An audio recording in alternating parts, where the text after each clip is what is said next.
Markus 13 vers 24 tot 37 oop te maak. Markus 13 vers 24 tot 37 asseblief. En net voordat ons lees, deel ek net weer die tema met julle, en dit is hoop in die wederkoms van Christus Jesus, en is dieselfde tema as laas Sondag. Ons gaan net hierdie oggend bietjie meer fokus op die hoop, en nie so erg op die waarskuwings nie.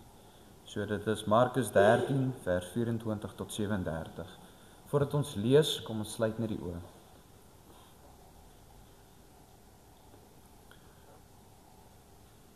Vader, soos wat ons nou as die kinders by u voete kom sit, liewe Heer, en soos wat ons opstaar in bewondering op na u, liewe Heer, besef ons dat elke een van ons wat hier sit, is stof in u aangesig. Ons is een oomblik hier en die volgende oomblik is ons weg. Maar Vader, ons prys u vanoggend vir die waarde, die liefde en die genade wat u aan elke een van ons koppel. En deur u Seun Jesus Christus, wat vir ons gekruisig was. Maar Vader, waar ons deur hierdie week die hemelvaart gevier het, en ook sodoende vandag kyk na die wederkoms, liewe Heer. Vader, vra ek dat u Gees ons harte sal voorberei, dat u wysheid, u insig en u kennis ons sal aanraak, dat ons die woord sal verstaan, maar ook 'n verdiepte betekenis van u sal verkry. Dat ons sal besef dat sonder hierdie hoop het ons niks nie. Dat alles in die geloof handel oor die of om die hoop van Christus wat terugkom. En Vader, sodoende bid ek vanoggend vir elke hart wat swaar is, elke hart wat miskien verhard is en elke hart wat moedeloos is. Vader, mag die boodskap ons vernuwe, verander en herskep, liewe Heer. Vader, ek vra al hierdie dinge in u heilige naam. Amen. So as ons lees vanoggend uit Markus 13 vers 24 tot 37, lees ek vanoggend weer eens uit die ou vertaling, en die opskrif sê die profetiese rede vervolg, wederkoms van die Seun van die mens. Na vers 24, maar in daardie dae, na die verdrukking sal die son verduisterd word en die maan sal sy glans nie gee nie. En die sterre van die hemel sal val en die kragte wat in die hemel is, sal geskud word. En dan sal hulle die Seun van die mens op die wolke sien kom met groot krag en heerlikheid. En dan sal hy sy engele uitstuur en hy sal sy uitverkorenes uit die 4 windstreke versamel van die einde van die aarde af tot by die einde van die hemel. En leer van die vyeboom hierdie gelykenis. Wanneer sy tak al sag word en sy blare uitpot, weet julle dat die somer naby is. So weet julle ook wanneer julle hierdie dinge sien gebeur, dat dit naby is voor die deur. Voorwaar ek sê vir julle, hierdie geslag sal sekerlik nie verbygaan voordat al hierdie dinge gebeur het nie. Die hemel en die aarde sal verbygaan, maar my woord sal nooit verbygaan nie. Maar van daardie dag en die uur weet niemand nie, ook nie die engele in die hemel of die see nie, maar net die Vader. En dan die volgende opskrif is die profetiese rede slot, die waaksaamheid. Pas op, waak en bid, want julle weet nie wanneer die tyd daar is nie. Dit is soos 'n man wat op reis is, wat sy huis agterlaat en sy diensknegte volmag gegee het, en vir elkeen sy werk, en aan die deurwagter bevel gegee het om te waak. Waak dan, want julle weet nie wanneer die eienaar van die huis kom nie. In die aand of middernag, of met die haan gekraai, of vroeg in die môre nie. Dat hy nie miskien skielik kom en julle aan die slaap vind nie. En wat ek vir julle sê, sê ek vir almal, waak. Net tot sover, asseblief. En soos wat julle weet, is ons tans besig met die reeks wat handel oor ons geloofsbelydenis. En ons trek dan sodoende vanoggend by preek nommer 10 in hierdie reeks, en ook by die tweede preek wat handel oor dieselfde tema wat ek nou genoem het, wat handel oor die hoop in die wederkoms van Jesus Christus. En ons het laas Sondag begin en eintlik meer gefokus op waarskuwings in hierdie aspek van Christus wat terugkom. En eintlik vasgestel dat na die evangelies, veral in 1 Petrus, 2 Petrus, 1 Johannes, 2 Johannes, 3 Johannes en Openbaring in Christus self in Matteus 24, waarsku ons teen mense wat ons gaan wil mislei in hierdie aspek van sy wederkoms. Valse leraars en valse profete, en dis hoekom Christus self vir ons sê, dat moenie na die woestyn toe gaan, as hulle sê ek's daar nie. Moenie na die binnekamer toe gaan, as hulle sê ek's daar nie. En dan sê Christus dit vir ons. Hy kom op die wolke, en hy gee vir ons tekens waarop ons so 'n bietjie gefokus het. Die son sal verduisterd word, die maan sal sy glans verloor. Daar sal 'n lig uit die ooste tot die weste skyn. En so het ons gesê, so weet ons wanneer Christus kom. En dit ons eintlik afgesluit deur te sê dat al weet ons nie presies die dag van Christus se koms nie. Ons weet nie of dit 25 Oktober 2026 gaan wees nie. Weet ons dat dit naby is. Want die tekens raak al hoe meer duidelik. En toe het ons ook gesê dat die rede hoekom ons nie hierdie dag moet weet nie is omrede dan sou ons gewag het met ons gehoorsaamheid tot die 25ste Oktober 2026. Maar omrede ons nie weet wanneer hy terugkom nie, moet ons altyd in gehoorsaamheid woon. Want al leef ons nie eers tot die dag wanneer Christus terugkom nie, die dag wanneer jy hierdie aarde verlaat, jou tydelike tentwoning verlaat, is jou wederkoms. Daar is dan niks meer wat jy kan doen nie. Daar is geen vergifnis nie, daar is niks wat jy kan verander nie. Of jy was gered, of jy was ongered. En sodoende gaan ons vanoggend bietjie aanbeweeg en meer fokus op die hoop wat gekoppel word aan die wederkoms van Jesus Christus. En net voordat ons na ons hoofteks gedeelte kyk, wil ek die volgende met julle deel. En dit is, ek weet nie of sien julle dit raak ook nie, maar in die samelewing vandag, hier in ons midde in Springs in die Oosrand in Gauteng in Suid-Afrika, is daar soveel mense wat rondloop met hulle koppe wat hang, wat nie hoop het nie. Nie net hoop vir die toekoms het nie, maar glad nie hoop het in Christus nie.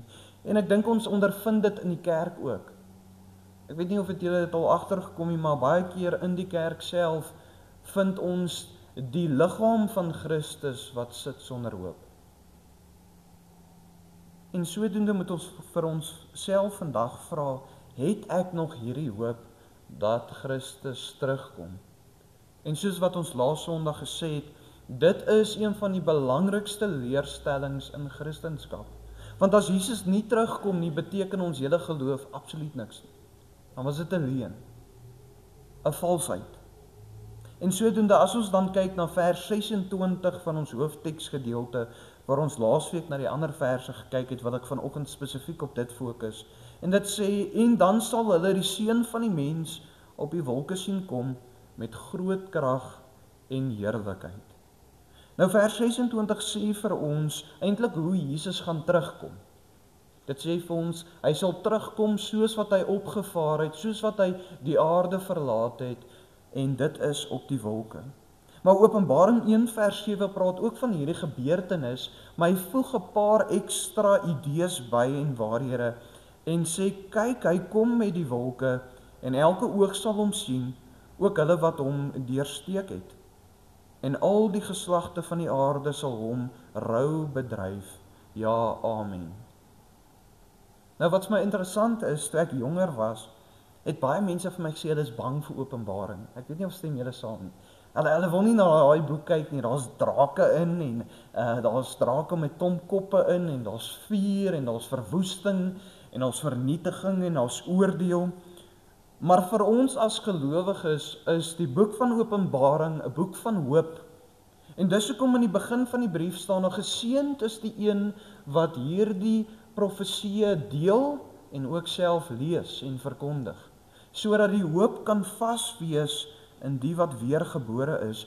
En dieselfde nou in hierdie konteks, hierdie rou wat gepraat gaan waarvan die Johannes die skrywer praat, is rou vir die onbekeerde wêreld in elke geslag. Maar vir ons wat weergebore is hoop. Een teoloog skryf en sê, "A time is coming for all men when they will be either born again or wish they had never been born at all." Verwysend na die oordeel wat kom. En ek moet nogals vir julle sê, soos wat ek al baie gesê het, die boodskap van die evangelie van redding moenie verkondig word uit die oogpunt van vrees nie. Want ons word gered uit liefde uit, maar hierdie waarheid moet nog steeds geopenbaar word en verkondig word. Daar is nie iets soos lewe en amper lewe nie. Daar is net lewe en dood. 'n Ewigheid saam met die Vader en 'n ewigheid sonder die Vader.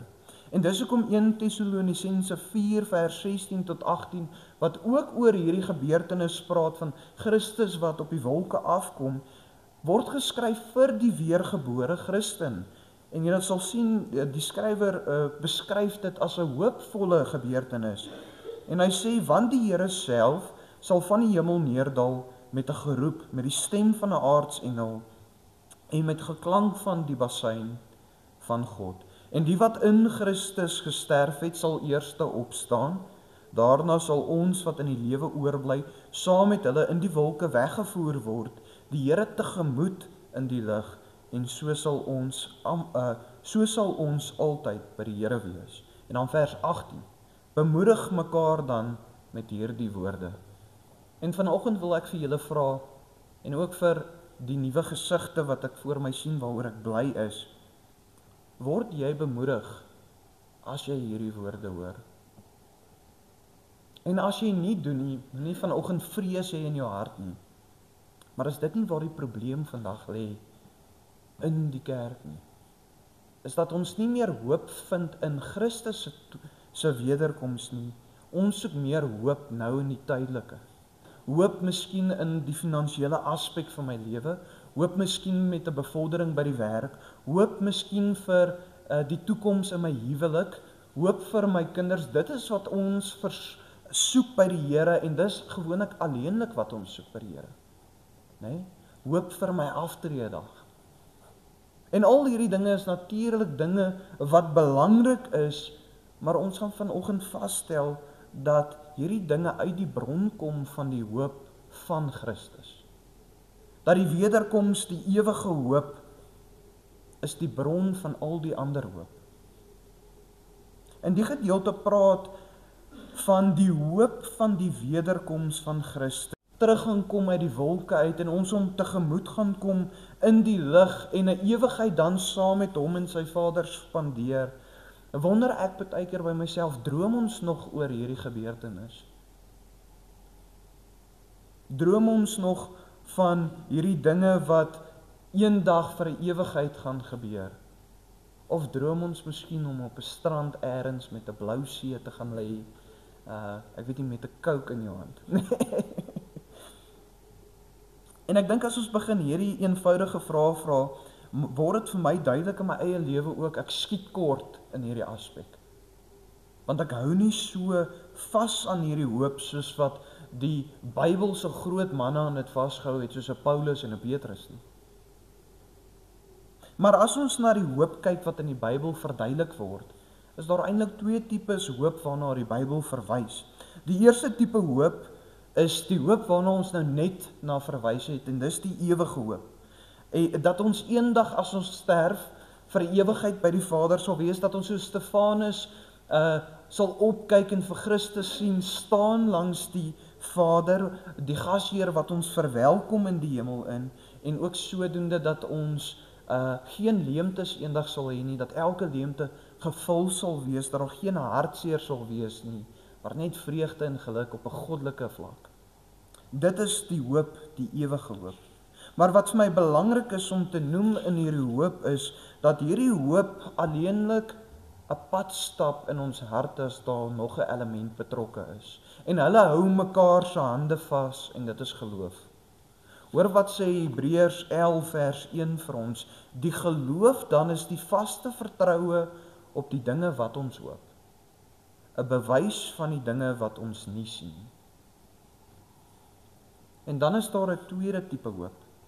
En dit is die hoop in die midde van 'n donker tye, van moeilike tye, van swaar tye.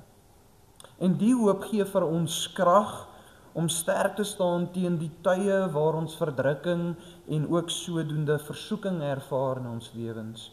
Waar dinge net nie wil reg uitdraai soos wat ons gehoop het dit gaan nie, en waar ons voel asof ons in hierdie gat is. Maar wat belangrik is, hierdie hoop kom van die ewige hoop af. Ons kan nie hoop hê vir die donker tye in ons lewens as ons nie hoop het in Christus wat terugkom nie. En dit is hoekom, wanneer ons vashou aan Christus se wederkoms in die ewigheid by die Vader, dan ten spyte van alles wat tans met my gebeur, of ek nou vanoggend moet sterf, of soos Paulus 'n paar keer op 'n boot was wat gesink het, gepik is deur 'n slang, of in die tronk gegooi is, kan ek nog steeds die Here prys en ook hoop hê in my hart. 1 Petrus 1 vers 3 maak dit vir ons duidelik dat ons 'n lewende hoop ontvang het by die Vader. En hoor wat dit sê. Dit sê, geseënd is die God en Vader van ons Here Jesus Christus, wat na sy groote barmhartigheid ons die wedergeboorte geskenk het tot 'n lewende hoop deur die opstanding van Jesus Christus uit die dode. Nou die vraag wat ons kan vra is, hoekom verwys hulle na die hoop wat ons by God ontvang as lewend? Want is 'n hoop wat nie weggeneem kan word nie. Die enigste persoon wat hierdie hoop kan verloor is die persoon wat rebelleer teen die Here self. En dit is deur nie gehoorsaamheid te toon teenoor dit wat die Here van ons vra en verwag in ons lewens nie. En mense, om eerlik met julle te wees, en ek sê dit ook baie by die Bybelstudie, 99,99% van die kere wat jy sonde doen, weet jy het sonde gedoen. Jy het dit ook geweet voordat jy die sonde gedoen het. Daar is baie min dat jy iets doen wat sondig is, wat jy gedoen het onwetend.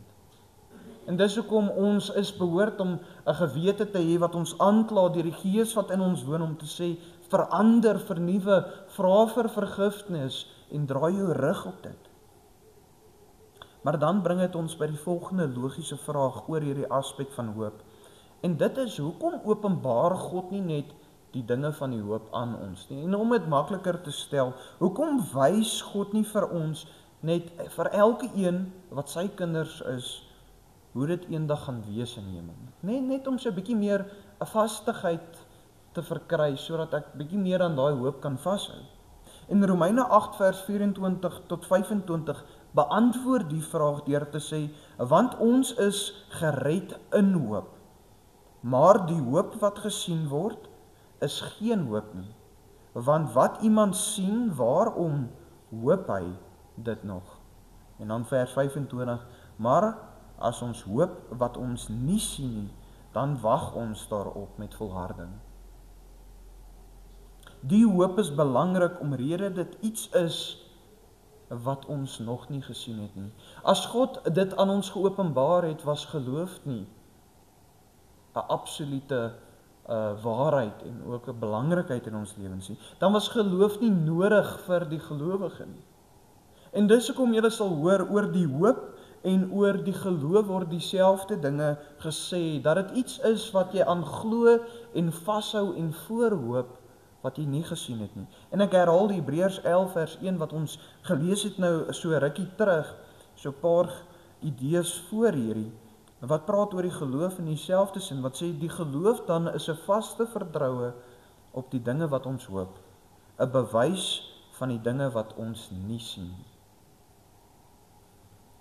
En wat vir my baie interessant is, ons kan dan vanoggend in konklusie sê met hierdie twee waarhede, dat as jy nie hoop het nie, het jy nie geloof nie. As jy nie geloof het nie, het jy nie hoop nie.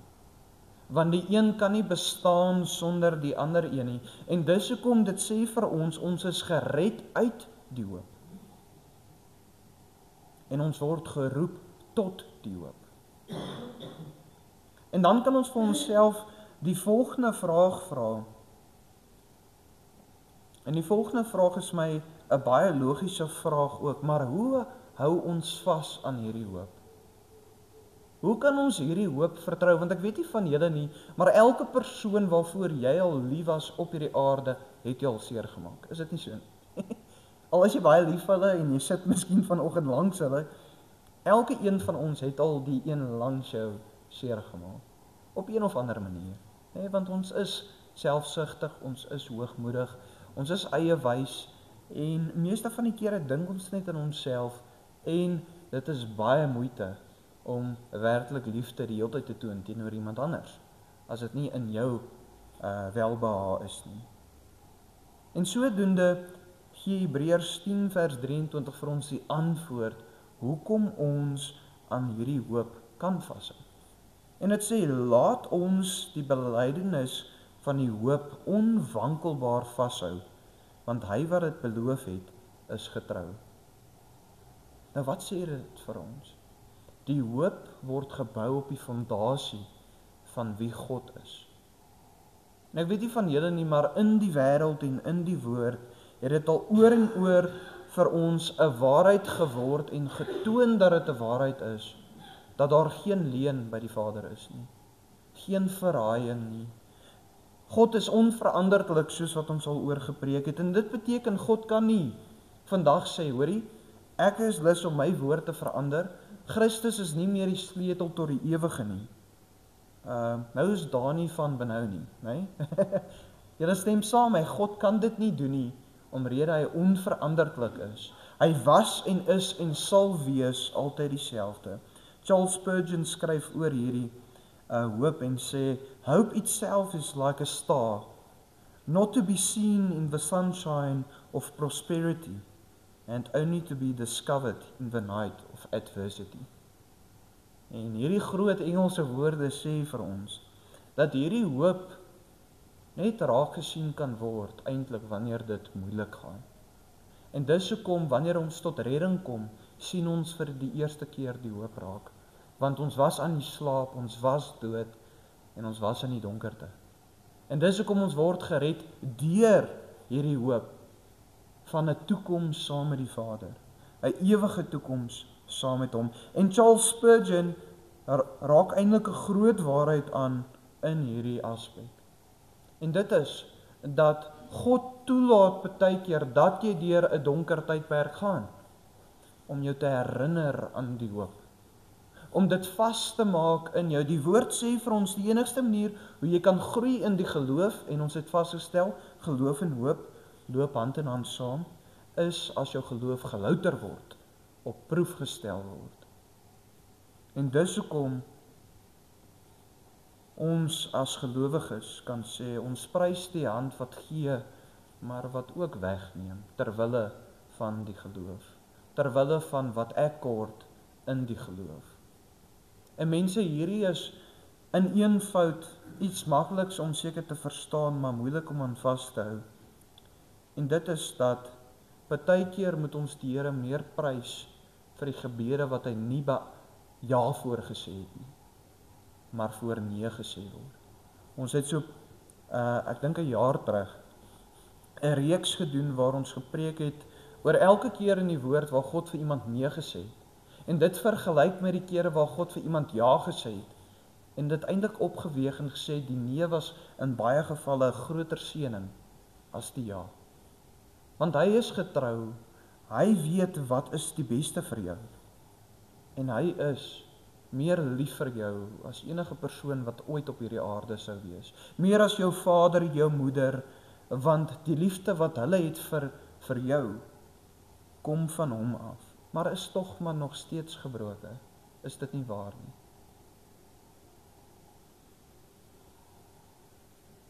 Maar die mooiste aspek vir my oor hierdie eenvoudige aspek van hoop en geloof is, dat dit nie uit onsself uitkom nie. As jy vanoggend hier sit, en jy voel jy hou nie eintlik werklik vas aan hierdie hoop nie. As jy miskien voel jy het nog nooit hierdie hoop gehad nie, of jy voel jy weet nie mooi hoe om aan dit vas te hou en te groei in dit nie, is dit vir my baie bemoedigend om vanoggend vir jou in eenvoud te sê, nader die Here, want dit kom van die Here af. Geloof is tog die eerste gawe wat die Gees vir ons gee by redding. Want as geloof uit die mens uitgekom het, is dit nie ware geloof nie. En sodoende is dit my gebed vanoggend, mag elke een van ons vernuwe word in hierdie aspek. Mag ons hierdie hoop dra in ons harte, sodat die wêreld daar buite die hoop en die geloof kan saam sien. Die geloof sonder die hoop is net kennis en inligting. Maak dit sin? Maar as die hoop geopenbaar word, sien hulle vir Christus daar buite raak. En die Here sal dit kweek in jou lewe, as jy net begin gehoorsaam raak aan die klein dinge wat hy van jou verwag. En hierdie klein dinge is soos byvoorbeeld, hy soek 'n verhouding met jou. Hy wil praat met jou deur sy woord. Hy wil hê jy moet met hom praat deur gebed. Dan partykeer wil hy hê in gebed moet jy net stil bly en ook luister. As sy Gees wat met jou praat in jou hart, wat jou aanspreek van dinge wat nie reg is nie. Maar mag jy dan dit by die Here se voete gaan plaas en neersit en sê, Here, ek kan nie hierdie doen sonder U nie. Ek kan nie verander sonder U nie. Verander my, ondersteun my en herskep my lewe. Mag ons die Here prys vir hierdie hoop wat hy gekweek het in ons lewens. Amen. Kom ons sluit die oë. Vader, ons prys U vir hierdie boodskap. 'n boodskap van hoop in 'n tyd wat donker is, in 'n tyd wat moeilik is, liewe Heer, nie net hier in ons midde in Suid-Afrika nie, maar reg oor die wêreld. 'n tyd van onsekerheid, 'n tyd wat ons onseker is oor ons kinders se toekoms in hierdie land, in hierdie wêreld. Maar Vader, ons prys U vir hierdie hoop wat nie gesteel of weggeneem kan word deur enige mag, entiteit of owerheid in hierdie wêreld nie. Maar dat dit iets is wat ons kan koester en dan kan vashou. Maar Vader, ek bid vir elke hart wat hier is vanoggend, harte wat seer is, harte wat oorlaai is, harte wat verhard is teenoor die mensdom daar buite. Vader, mag U dit sag maak, en sodoende mag hierdie hoop, hierdie geloof, en U liefde en U genade ons beskerm. Mag ons vir Christus openbaar in hierdie wêreld. Want die tydperk van genade is amper verby. Ons leef al vir 2000 jaar in dit. En Vader, sodoende mag ons nie langer tyd mors om werklik te wandel in U Gees nie. Mag ons nie langer tyd mors om hierdie waarhede met ons kinders te deel nie. Mag ons nie langer tyd mors om self 'n verdieper betekenis van U te verkry nie. Vader, ons vra al hierdie dinge in U heilige naam. Amen. Dan vra ek net voor. Staan dan en ontvang die seën. Die Here is langs jou om jou in sy arms toe te vou. Die Here is agter jou om jou teen die aanvalle van die bose te beskerm. Die Here is onder jou om jou te dra as jy val. Die Here is binne jou om jou te lei met sy Heilige Gees. So seën die Here jou tot in alle ewigheid. Amen. Dankie julle.